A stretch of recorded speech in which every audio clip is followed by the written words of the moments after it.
ನಿಮಗೆ ಗೊತ್ತಿರೋ ಹಾಗೆ ಇರಾನ್ ಮತ್ತು ಇಸ್ರೇಲ್ ಯುದ್ಧ ಶುರುವಾಗಿ ಹತ್ತತ್ರ 26 ದಿನಗಳಾಗ್ತಾ ಬಂತು. ಅದು ಗ್ಲೋಬಲಿ ಆತಂಕ ಹೆಚ್ಚಾಗ್ತಾ ಇದೆ.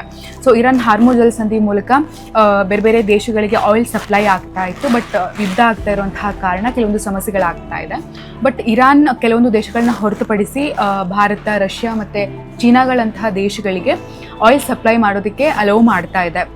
ಸೊ ನಿಮಗೆ ಗೊತ್ತಿರೋ ಹಾಗೆ ಇಂಡಿಯಾದ 2 ಶಿಪ್ಗಳನ್ನು ತಡೆದಿಟ್ಕೊಂಡಿತ್ತು. ಅದಾದ ಬಳಿಕ ಕೆಲವೊಂದು ಮಾತುಕತೆಗಳಾದ ಮೇಲೆ ಆ ಶಿಪ್ಗಳನ್ನು ಬಿಟ್ಟು ಕಳಿಸಿತ್ತು. ಆದರೆ ಈಗ ಚರ್ಚೆ ಆಗ್ತಿರುವಂತಹ ವಿಷಯ ಏನು ಅಂತಂದರೆ, ನಿಜವಾಗ್ಲೂ ಭಾರತದಲ್ಲಿ ಡೀಸೆಲ್ ಮತ್ತು ಪೆಟ್ರೋಲ್ನ ಶಾರ್ಟೇಜ್ ಆಗ್ತಾ ಇದೆಯಾ ಅಂತ. ಆದರೆ ಭಾರತ ಇರಾನ್ನೊಂದಿಗೆ ಮಾತ್ರ, ಇರಾನ್ನಿಂದ ಮಾತ್ರ ಪೆಟ್ರೋಲ್ ಮತ್ತು ಡೀಸೆಲನ್ನು ತಗೊಳ್ತಾ ಇಲ್ಲ.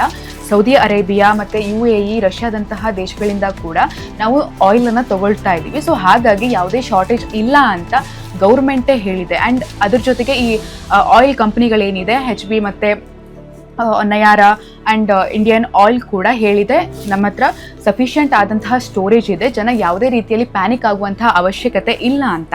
ಅಕಾರ್ಡಿಂಗ್ ಟು ಎಕ್ಸ್ಪರ್ಟ್, ಯುದ್ಧದ ತೀವ್ರತೆ ಏನಾದರೂ ಜಾಸ್ತಿ ಆದರೆ ಪೆಟ್ರೋಲ್ ಮತ್ತು ಡೀಸೆಲ್ ದರದಲ್ಲಿ ಏರಿಳಿತ ಆಗಬಹುದೇ ಹೊರತು ಯಾವುದೇ ಸ್ಟೋರೇಜಲ್ಲಿ ಯಾವುದೇ ವ್ಯತ್ಯಾಸ ಆಗೋದಿಲ್ಲ ಅಂತ ಹೇಳ್ತಾ ಇದ್ದಾರೆ. ಆ್ಯಂಡ್ ಇರಾನ್ನಿಂದ ಇಲ್ಲಿ ಇಂಡಿಯಾಕ್ಕೆ ಶಿಪ್ ಬಂದು ಅಲ್ಲಿ ಆಯಿಲ್ ಫಿಲ್ಟರ್ ಆಗಿ ನಮ್ಮ ಹತ್ತಿರದ ಪೆಟ್ರೋಲ್ ಬಂಕ್ಗಳಿಗೆ ಬರೋವರೆಗೂ ಸ್ವಲ್ಪ ಟೈಮ್ ಹಿಡಿಯುತ್ತೆ. ಆ ಟೈಮಲ್ಲಿ ಸ್ವಲ್ಪ ಶಾರ್ಟೇಜ್ ಆದರೆ ಆಗಬಹುದು ಅಂತ ಹೇಳ್ತಾ ಇದ್ದಾರೆ.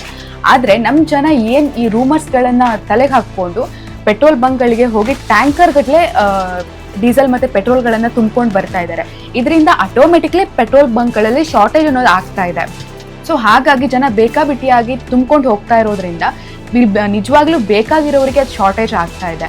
ಸೊ ಹಾಗಾಗಿ ಜನ ಪ್ಯಾನಿಕ್ ಆಗುವಂತಹ ಅವಶ್ಯಕತೆ ಇಲ್ಲ. ನಮ್ಮ ದೇಶದಲ್ಲಿ ಬೇಕಾಗುವಷ್ಟು ಸ್ಟೋರೇಜ್ ಇದೆ. ಸೊ ಹಾಗಾಗಿ ಗೌರ್ಮೆಂಟ್ ಕೂಡ ರಿಕ್ವೆಸ್ಟ್ ಮಾಡ್ತಾ ಇದೆ, ಪ್ಯಾನಿಕ್ ಆಗೋದು ಬೇಡ ಅಂತ. ಸೊ ಹಾಗಾಗಿ ಜನ ಈ ರೀತಿಯಾಗಿ ರೂಮರ್ಸ್ಗೆ ತಲೆ ಕೊಡಬೇಡಿ.